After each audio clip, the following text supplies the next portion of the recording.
Good afternoon, sir. Good to see you. Hello. Hi. Can you introduce yourself to the people listening and watching from at home? Okay, cool. Do I look into the camera? Wherever you want to look. My name is Maarten Claus, and I live in Haarlem. I'm 35 years old, and I've been like organizing stuff in Haarlem for I think 10 years now. And besides it, I've been a journalist for Haarlemse Hout before, and just been living in Haarlem and enjoying myself, and yeah, walking around with my dog. Okay. That's about it. And where are we doing this interview?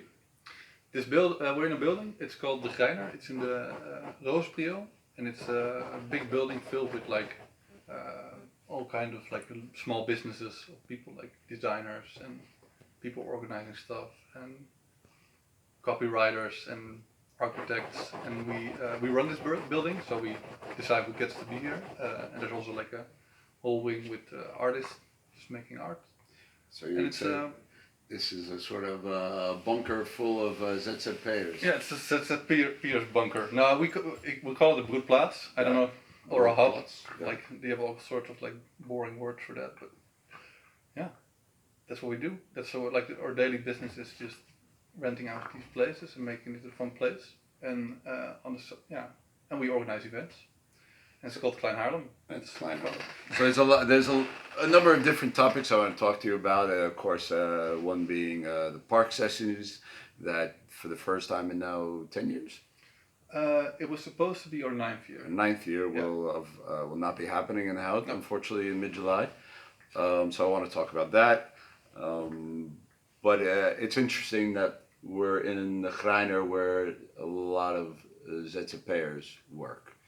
And ZZP'ers were a large group of people that were hit relatively hard by the corona situation. Yeah.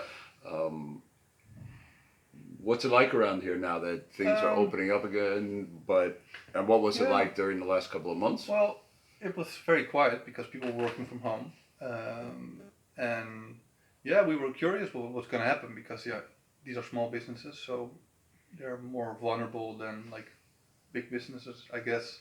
So we were curious, like, are people like gonna cancel their rent and it's gonna be like an empty building in 2 months? But that didn't really happen.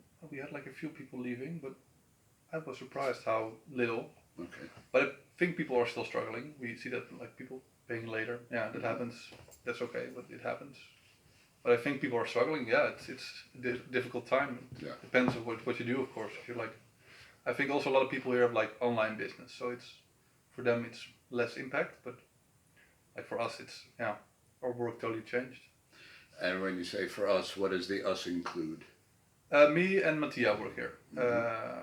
I've been doing Parksessies with her for like all this time, and we run Klein Haarlem together, and we have Michelle doing like communication for us, like a third person. Okay, Fred, just so everybody knows, Maarten Claus organizes and runs Parksessies with Matya Grabin. Grabin, yes. And Matya was asked to take part in this interview, but she's too shy, so she didn't want to be involved. Right? You asked her, didn't you? I did ask her, but it's her day off, so I think she deserves her time off. She works way harder than me. So if anybody accuses me of these interviews being too male heavy or male oriented, know that I asked. Okay, thank you. So, Parksessies, number 9, not happening this summer. No.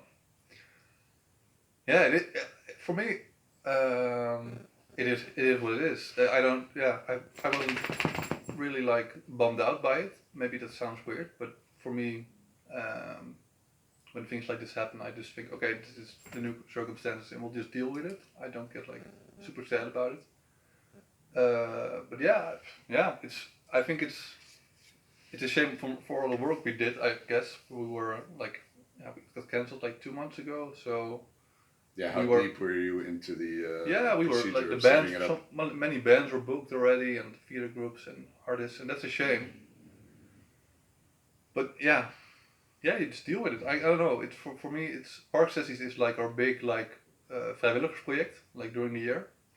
So it just takes lots of time. It doesn't make any money, which is fine. It's a lot of fun to do. So when it got cancelled, we weren't like in financial trouble. But well, we had some things that we had to pay, but that we're working that out with like the gemeente. But for us, we had lots of time. And So there's a percentage of the money that makes Parksessies work that is subsidized by the local government, correct? yeah, like I think 1/6 of like the whole thing is funded by the government. Yeah. And that money, are you allowed now to hold on to, or do you have to Well, pay that back? Or that's what that's still a process where we're in the middle of. I think they ask us for like what are the things that you have to pay anyway. So like the bands we've already booked and we can't like cancel anymore, or like you have to pay the bands? sometimes sometimes you have a contract and you can't get it's signed and it's done. So you Oh, really? sometimes it doesn't happen very like in many times you know the booker and it's like fine and you think like we'll book him again next year or. These must be pretty high up bands then. No, it just depends, you know. You want to be fair as well. Like these bands are like little businesses as well, so they have to run. You know, you just have to be fair. And most of the time you can make a deal, you know. But yeah, sometimes you sign a contract and then that's just it. And other things that you can't cancel, like There's no global plague stipulation in the contract for a band. no, Is that an no. act of God? Maybe I don't know. I don't know about God, but yeah, that's another story. But no, but you also have like things that you just have to pay. You know, like you put your stuff somewhere, like opslag. That is just a bill that comes in anyway. You know, it doesn't care if the festival is there or not, or like we have like equipment that we bought and like are writing off like in a few years, like lights and like sound equipment. And now we can't do that, so that's the cost you make. Also, this office is for part we pay with the festival, so yeah. That's things that you still have to pay. So we're just talking to like the gemeente from like this is the cost we have. For part is like our own like risk as a company, but maybe you can help out a bit. So that's still something that's we're talking about. And the local government is being supportive of that? Yeah, I think so. It's like we still have to wait for the answer though. So I'm not. But it's not like they didn't ask us like send us back the money. They ask us what show us the cost and we'll look at it. And so I hope it's going to be positive. We shall see. Yeah. So have you started thinking about Parksessies 2021 and how that could evolve into, would say, the 1.5 meter situation? Not really. I don't think that's far ahead. Usually I start Parksessies at like January each year. So it's a bit too early for me to think about Parksessies again. But I don't know. I think things are changing so fast still, you know. The rules are changing every month. So I don't know, maybe everybody's talking about like this new 1.5 meter samenleving, but I think things will still change. Like the next half year, will there be like another wave? We don't know, you know. I think the rules also will change if like the wave does or doesn't come. So I'm not sure. You can make like huge plans for like with this new rule, and a month later it's like new rules, so you have to change your plans. And I'm very lazy, so I don't like to do much of work, so I'll just wait till we know what's going on, and then we'll start again. Now let's talk about what happened a few months ago. I forget how many weeks we were already into this sort of lockdown, intelligent lockdown here in the Netherlands, but via Stichting Park Club, that's your stichting with Matya, the organization. You guys organized something called Begon Grond, which is a sort of indoor, off-season Parksessies. We call it like a legal kraakfeestje. Legal kraakfeest. Because we're not as badass as those people who did the kraakfeestjes, but we still want to throw parties. So we look for empty buildings, and when we find one and we get the owner to cooperate, we just throw a party. And we did that 4 times now. Yeah, it's like 2 or 3 years ago. It was the first one in Schalkwijk in the winkelcentrum. That was really fun. Yeah. And the second one was near Hello and Local, like the hostel. And the third one was in Slaghuis. Yeah. And the fourth one was recently. and it was online. And that was online. That was a Zoom. The Zoom, yeah. Can we talk about the Zoom culture? Yeah. And how was the Begonnen Grond Zoom event for you? I think it was a nice experience. I mean, for me personally, I was just happy to do something because I was very bored, because I couldn't do anything. Yeah, so I was just happy to do something, and it was a nice experience for me to like try something new, and I think it's very unique. Hello, Johan. Because like maybe this is the one period in time that we'll have like online events like this. So I think it's very unique to do something like this. But as a party, I didn't really enjoy it because I thought it felt a bit empty. I mean, it was nice to do, and I think it was a nice experience. And I really liked the view of people like dancing on Zoom in their own house, living rooms together, and we had some really nice performances. But we decided not to do another one because it also felt like kind of empty. And I think everybody, maybe people can relate. Like after the first few months, like Zoom was, we were all like Zooming each other, and I don't know, like house party and whatever apps you had like to talk to each other. And the first month we were all like doing that every day, and then everybody got sick of it. So it's like like you didn't get any more video calls, and we were just like, okay, let's just sit this out. And I don't want to talk to a screen anymore because it's exhausting. It is exhausting. Yeah, it's no fun. You need that like physical interaction. Why do you? I'm curious what the science is behind it, but you're right. It is if you have like a Zoom meeting with a few people or a Zoom event, by the time it's over, which is then luckily only usually about 40 minutes. Yeah. It's your brain it's is fried. Yeah, and I have like ADD, so I'm like my brain gets fried like very fast. So so I didn't enjoy it. No, it made me more sad than excited, because I felt like, oh, I want to just do this for real. So, but still a nice experience. I think, like, I think looking back, and maybe in a few years we'll look at this and we have like the after movie, and it's like a unique stamp in time, like a unique moment. I think I like that, but I didn't like the evening. Nah, definitely a unique moment. I remember feeling similar to how you described it as we sort of co-hosted the night. Yeah. And for me, the highlight of the evening was just kind of seeing people that either friends or people I knew, or maybe people I didn't even know, but I recognized their faces, and just to see them kind of, and because everybody, we were all so separated at that moment. Yeah. Even in this small sort of city like Haarlem, we hadn't seen each other in quite some time. So it was, and we were all almost, the sort of overlying or underlying fear of the space between people was quite, is still quite bizarre. But now it seems like people are not so caught up with it, at least here in the Netherlands. No, I think you really notice like these few months, like how fragile everything is. You know, I felt it myself. Like you need that human interaction to like function, and when it's gone, it's like, it all feels kind of useless.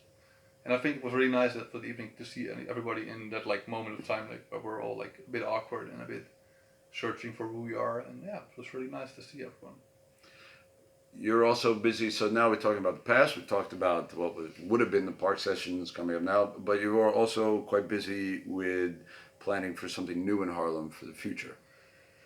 We're doing this is really the time now. We're back at the office, and we're like thinking about like what we're gonna do now. And there's a few things that we're working on.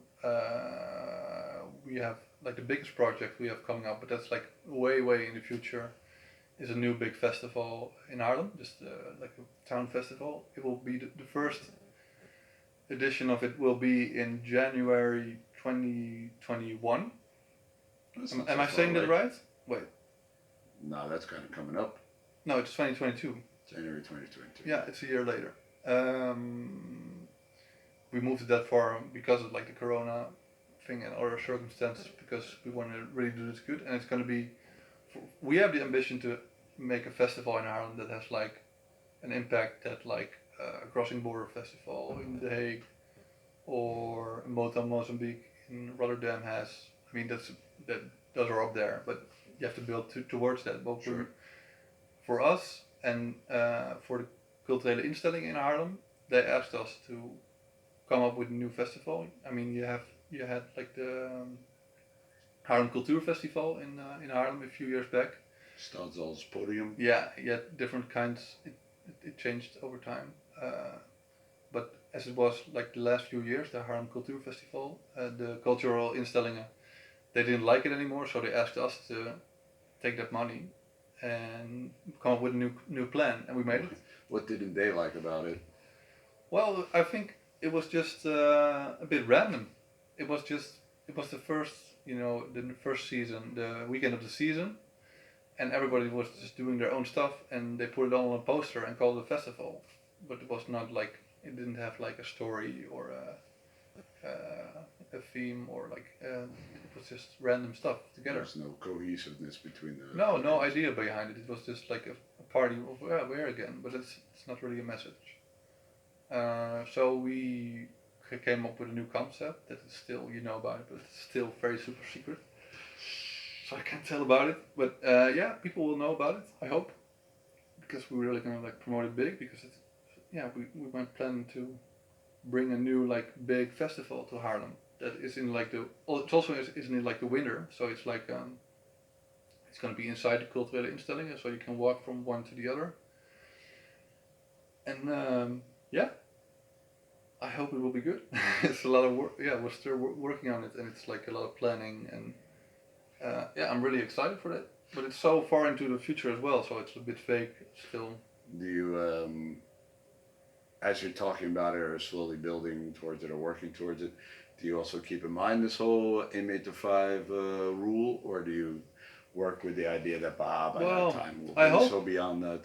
Well, yeah.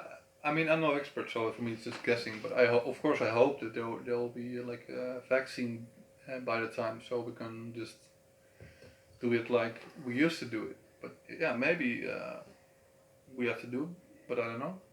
I I don't think that far ahead like with stuff like that. But yeah, I don't know.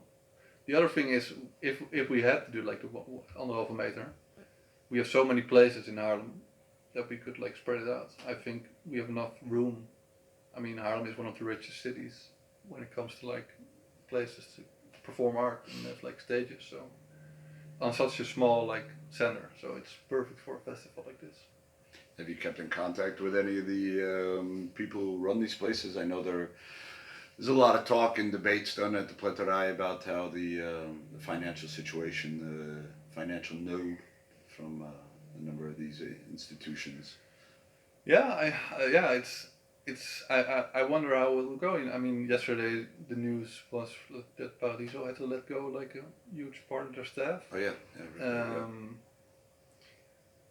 So yeah, and I think yesterday in the Tweede Kamer was like a motion of putting more money for culture, and it got declined. So I don't know. It's Oh, really?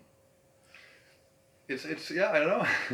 Do you have anything else to elaborate on that? I didn't catch that. Well, it's just like I think the PvdA came with a plan to like save many of like cultural instellingen, and it got declined. Doesn't mean that there will be no help, of course. Maybe it's just was too much for like the VVD or whatever. Who pushes against it? Which political parties push against it? De regeringspartijen, CDA, VVD. So The ones who sort of lead the coalition. yeah, That we have in this government now. yeah, but I mean it's still on the table. I don't think they'll let like everybody fall down, but it's yeah, it's hard. And I think Patronaat will have a hard time as well, and Toneelschuur and Philharmonie, all those like big venues, they take the real punches. For us, it's what I said. Like, I mean, we lost money as well, but we're like two people, and it's, yeah, it sucks, but it's yeah. I don't need that much money, and I have like a small house. I'll be fine, but that's like 60 people like living off like their work, and it's yeah, with families, and yeah, I think that's more on the line. And as I told you, like most of the things we do are really bad with money. So like Parksessies, when it got cancelled, I mean, we lost some money because we have like some cost, but it's not like doesn't bring like food on the table. So it's we only lose like the time. Did you ever, at the moment that things were changing recently, where they said, okay, events can be with as many people as you want, gemeente has the right to or can choose to give vergunningen, licenses to put on events. Was there a moment where you and Matya thought, oh, maybe we can do something? Yeah, the last few months we have been like coming up with little plans like to do something with Parksessies in like different types and shapes, but yeah, we tried some things, but we also put them in. Yeah, we send the plans to the government, but sometimes they just got like, nah, we can't do that, or like the police said we can't do that. So after a while we thought like, yeah, let's just wait and we'll see. We also tried. I emailed like the gemeente for like a plan with a drive-in type of like event.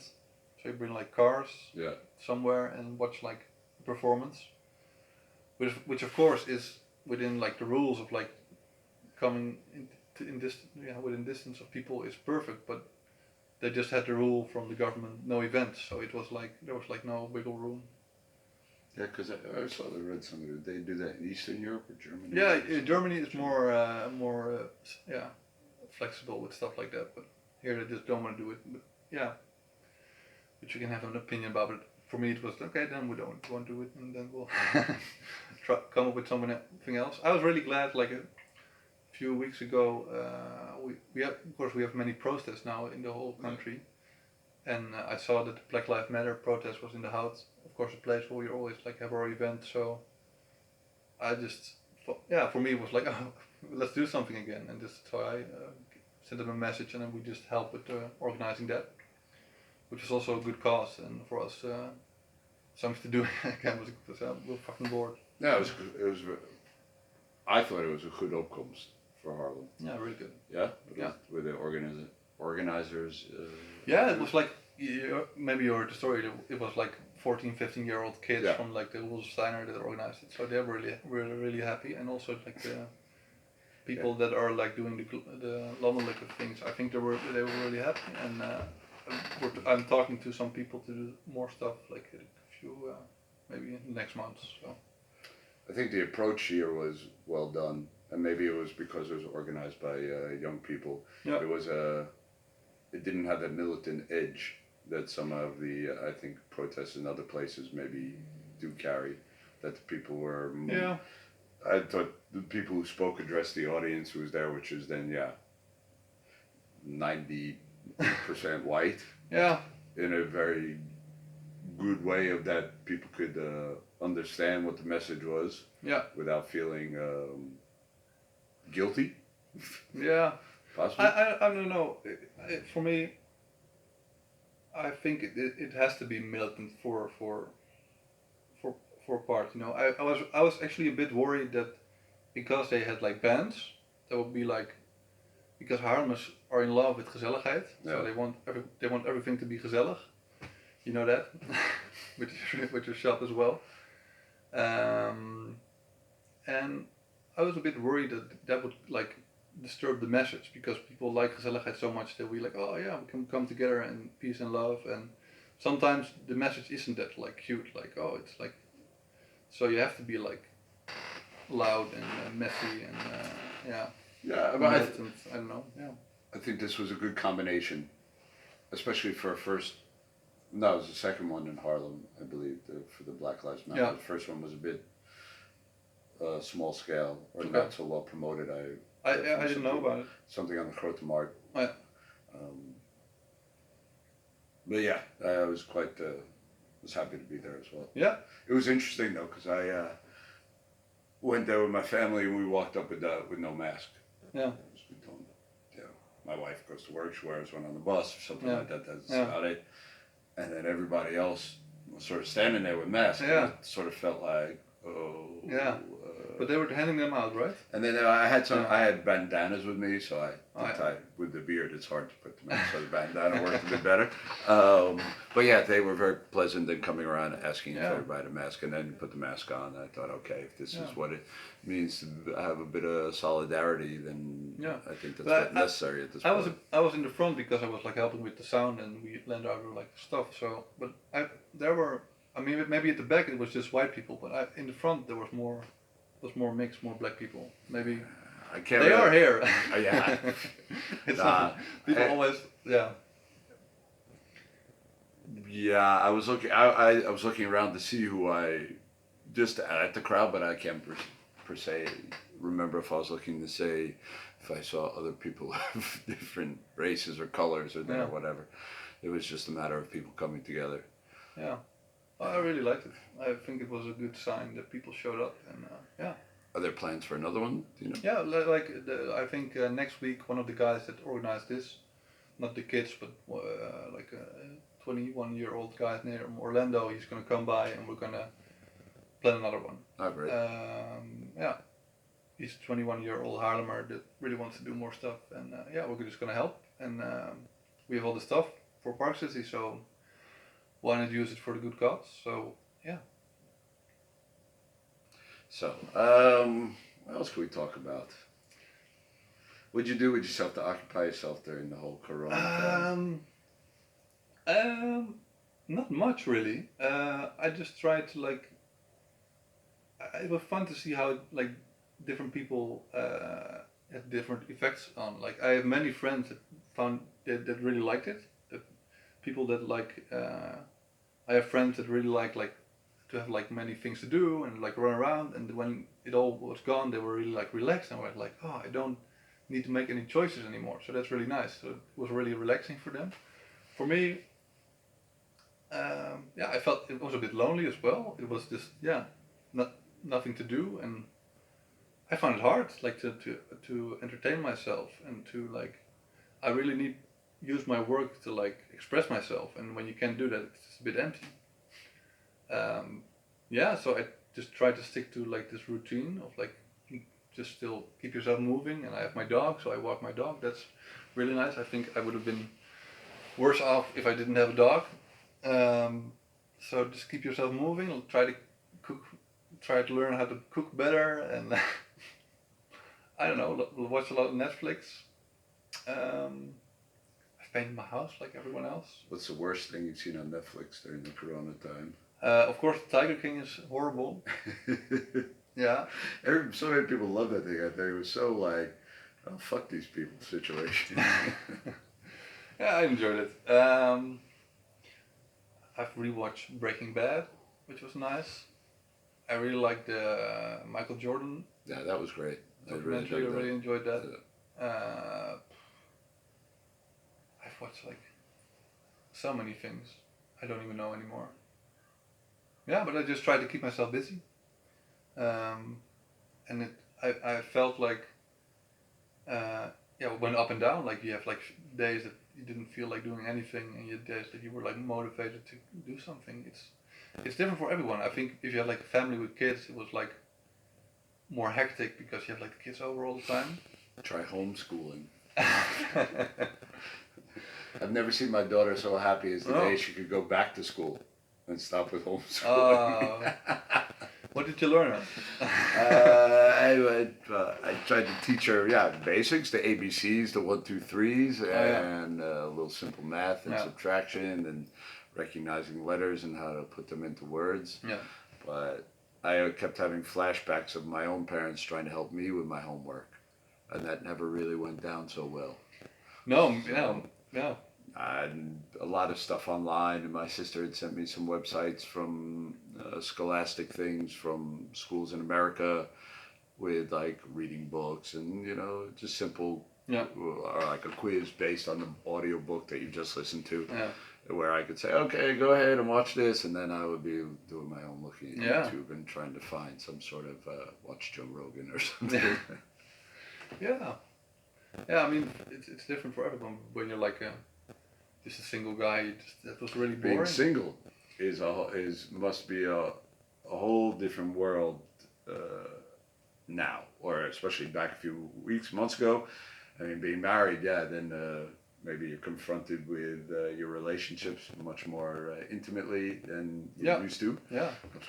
Definitely curious about how rich divorce lawyers would be after this. Yeah, I don't see many split ups yet. Maybe, yeah. I think, no, not yet. But I can imagine it can be quite intense, like being in front of each other so much. Yeah.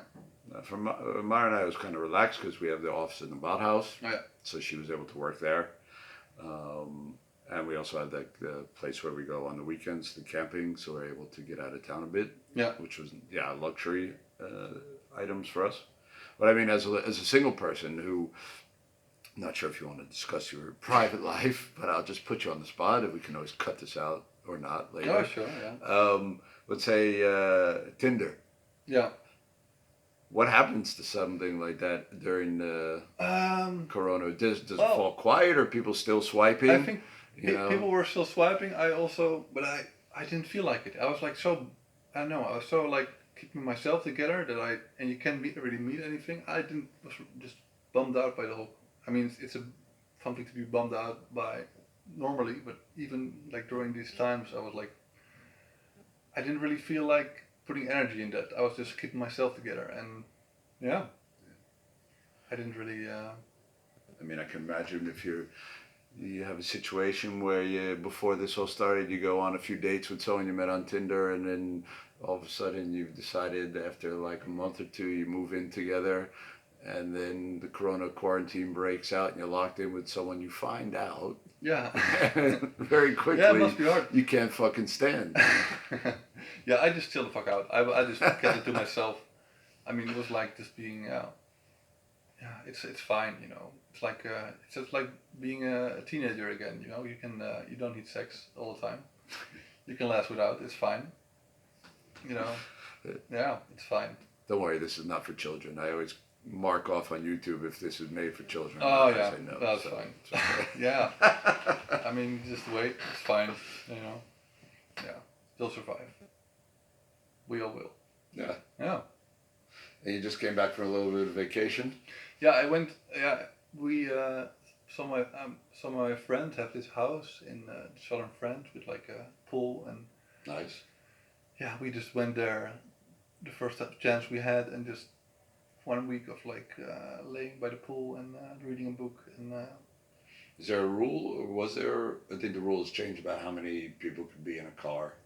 yeah, you have to wear the masks in France. It's different per country. Just In check out France, the you have to rules. wear a mask in the car. Yeah, I think the rules were different everywhere, but Did you guys wear a mask in the car? no, Yeah.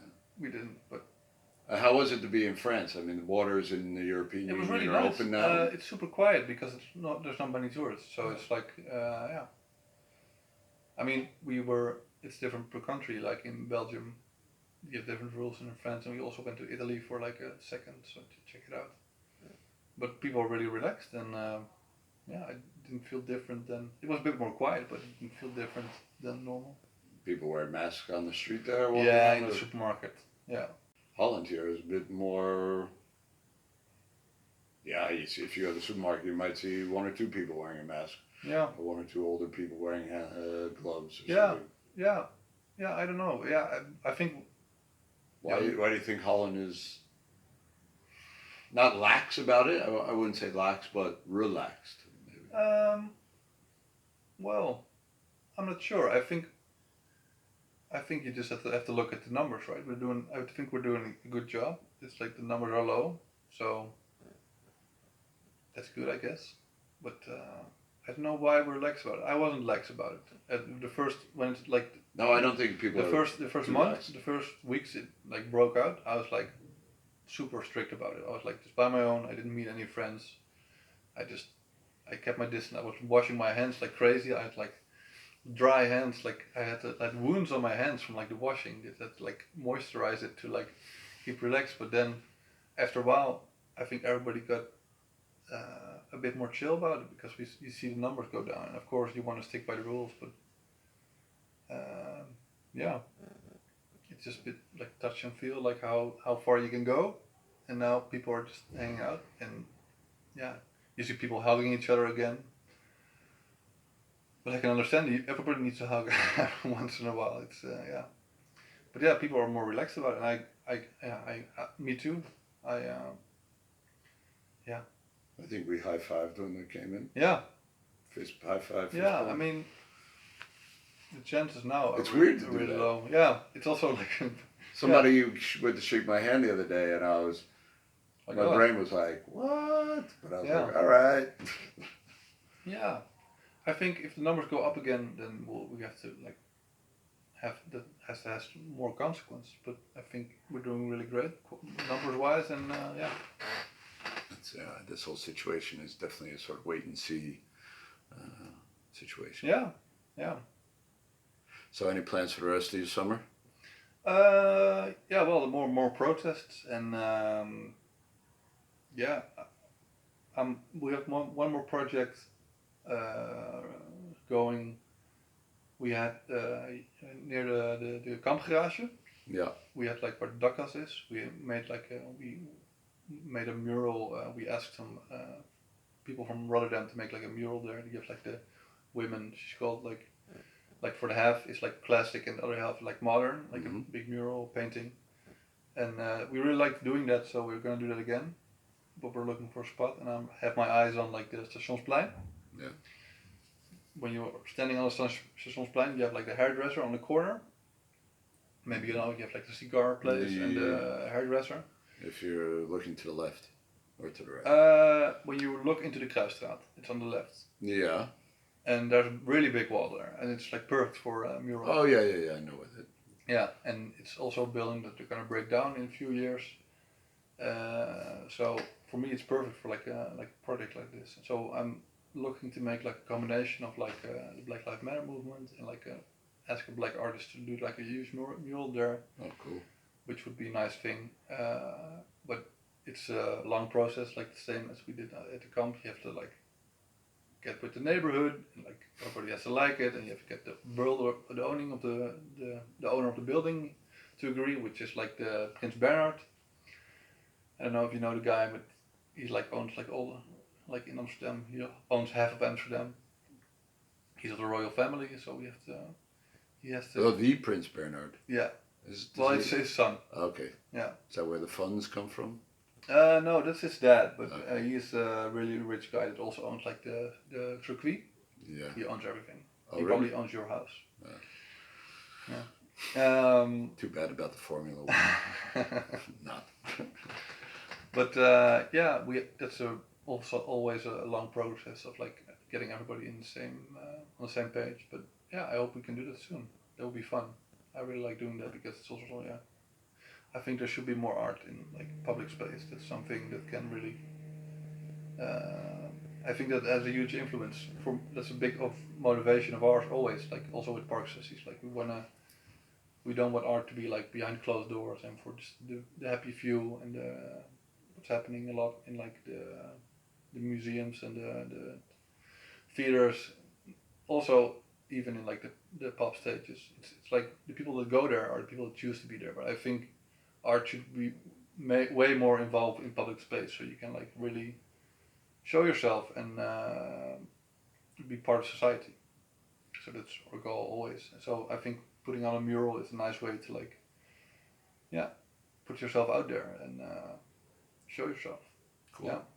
I see we're running down on the time. Oh no. So, so usually this moment is when I ask if people have anything else they'd like to add.